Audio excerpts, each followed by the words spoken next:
Hello students, good morning. कल वाली class में हमने देखा था 5 टाइप ऑफ माइक्रो ऑर्गेनिज्म के बारे में।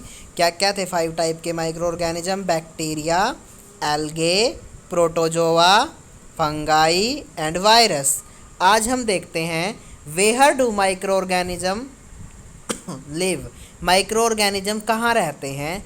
Micro organism may be single cell like bacteria, some algae and protozoa.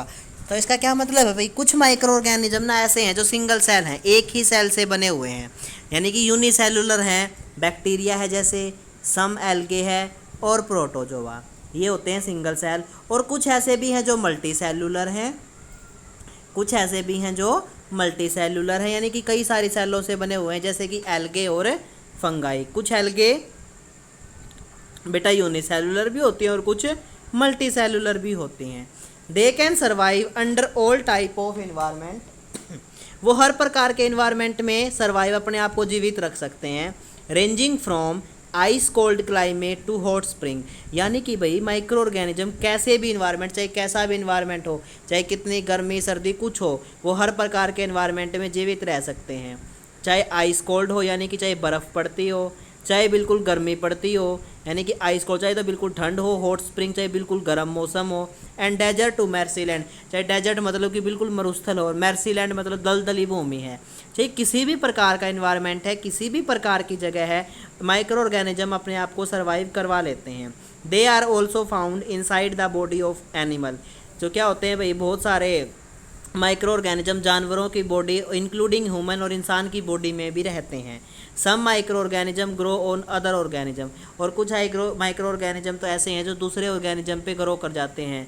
While other exist freely, और कुछ ऐसे भी हैं जो अकेले बिल्कुल फ्री रह सकते हैं, अकेले रह सकते हैं। जिस तरह से जो फंगाई होते हैं ना, वो पेड़ वगैरह पे लग जाती है। तो पेड़ क्या है? एक लिविंग ऑर्गेनिज्म, तो उसके ऊपर क्या लगी? फंगाई। तो एक ऑर्गेनिज्म के ऊपर दूसरा ऑर्गेनिज्म पैदा हो गया बेटा।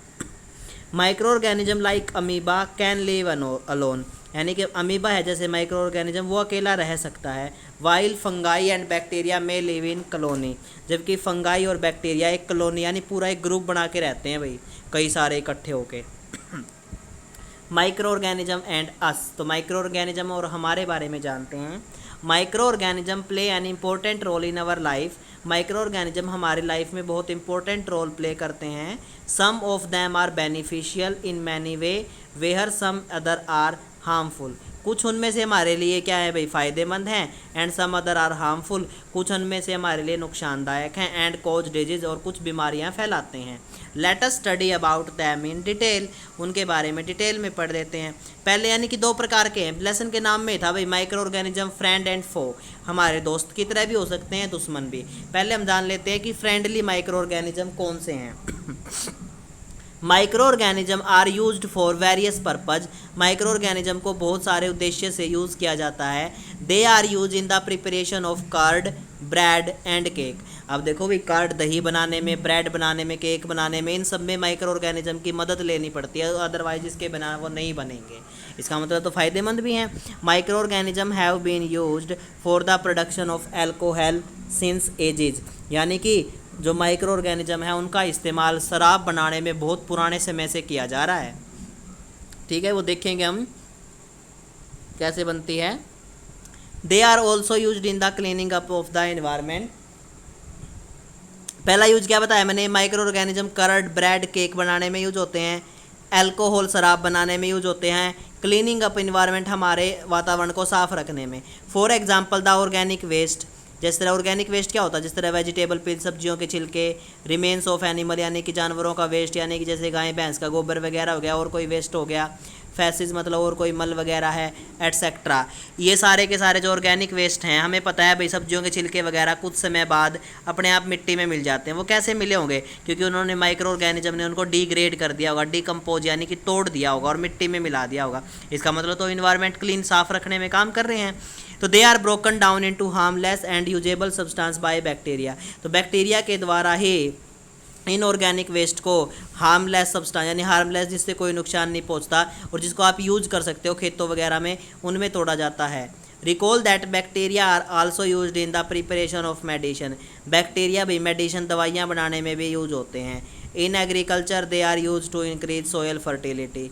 एग्रीकल्चर की खेती के अंदर ये सोयल फर्टिलिटी मिट्टी की उपजाऊ शक्ति को बढ़ाने में काम आते हैं। Bye fixing nitrogen, nitrogen fixation करवा के, ये हम इस चैप्टर के लास्ट में पढ़ेंगे नाइट्रोजन फिक्सेशन। वैसे मैं फर्स्ट चैप्टर में बता चुका हूँ आपको नाइट्रोजन फिक्सेशन क्या होता है। जो हमारी एयर में हवा है, प्लांट उसको ऐसे का ऐसा यूज नहीं कर सकते, तो मिट्टी में प्रेजेंट बैक्टीरिया उसको यूजफुल फॉर्म में कन्वर्ट कर देते हैं। इसका मतलब बैक्टीरिया बहुत काम की चीज़ हैं। Making of curd and bread, हम देखते हैं अभी कर्ड और ब्रेड कैसे बनती है। You have learn in class 7th that milk is turned into curd by bacteria. 7th class में आपने सुना है ये बात कि जो मिल्क है, दूध से दही एक बैक्टीरिया के द्वारा जमती है, जिसको हम कहते हैं लैक्टोबैसिलस बैक्टीरिया। आगे पढ़ते हुए, आई सा दैट माई मदर, मैंने देखा है, my mother added a little curd to warm milk to set curd for the next day. मान लो भी आपको क्या है, आज आपने दही जमा रखी थी, वो आपने उसमें से आप थोड़ी सी 1-2 चम्मच बचा के रख लीजिए। आपको कल दही जमानी है, तो क्या करेंगे आप, दूध को गर्म करेंगे, उस गर्म दूध में थोड़ा सा ना खट्टा डाल देंगे। खट्टा मतलब थोड़ी बहुत लस्सी डाल दो या फिर थोड़ी बहुत दही डाल दो, उससे क्या होगा, बहुत अच्छी दही जमेगी।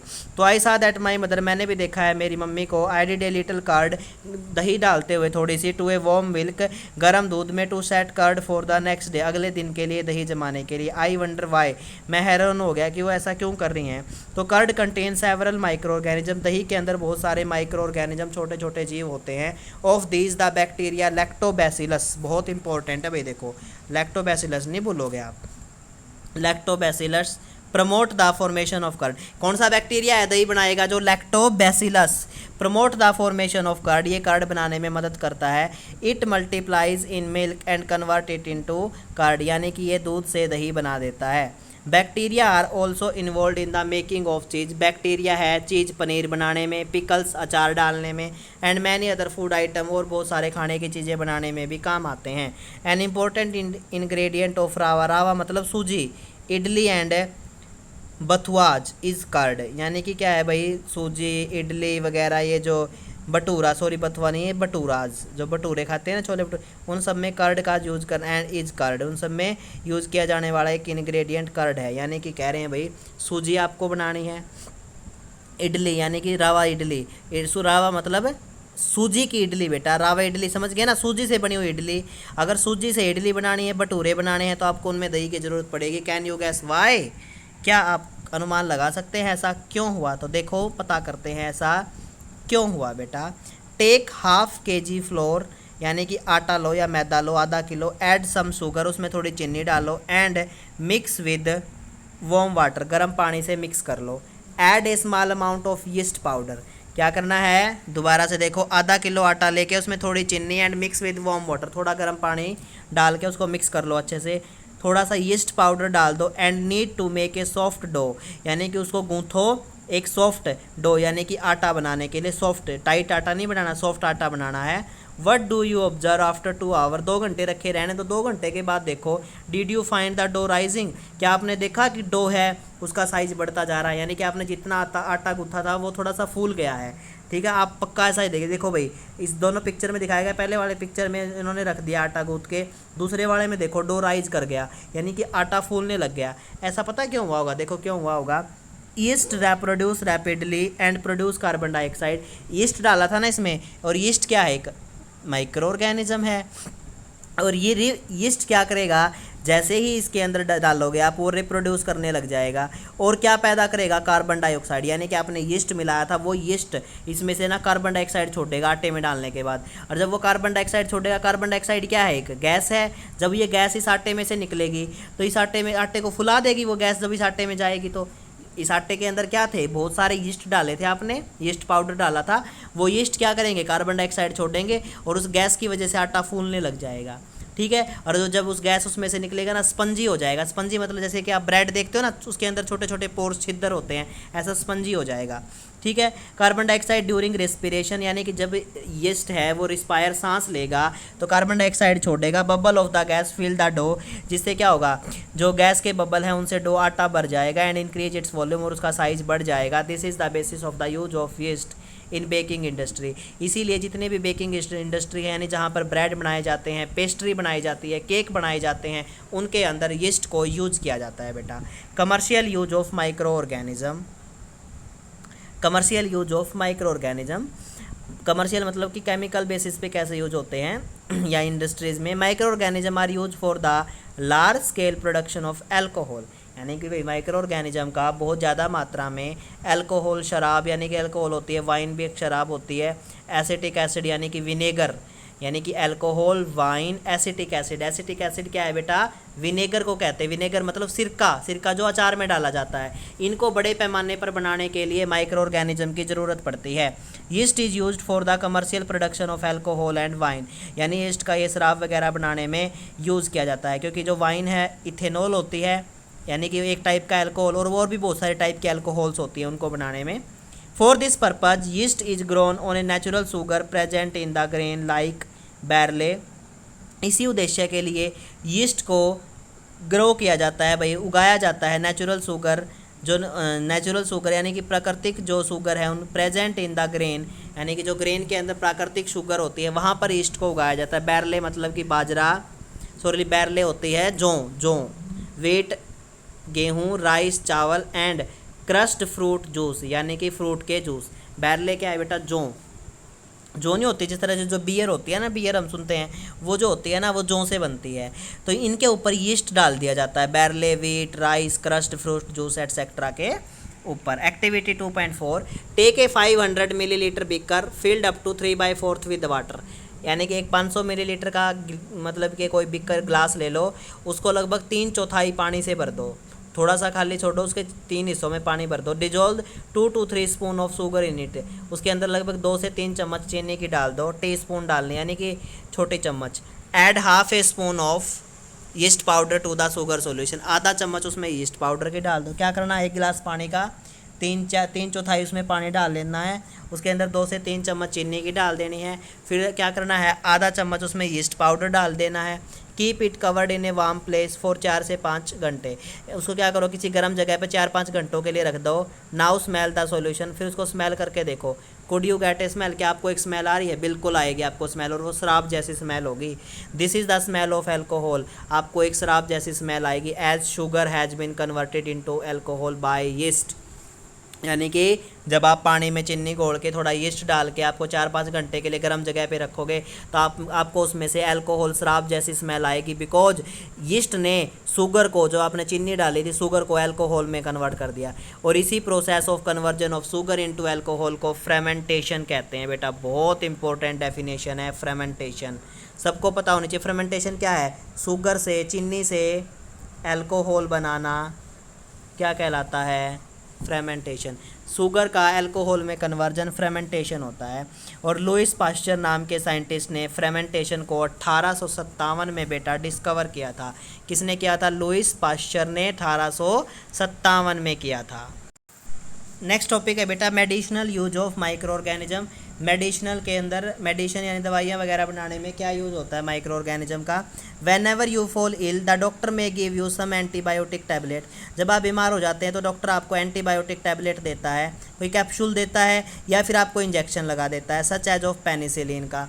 The source of these medicine is micro organism, वास्तव में ये मेडिसिन बनी किससे हैं? माइक्रो ऑर्गेनिज्म से बनी है।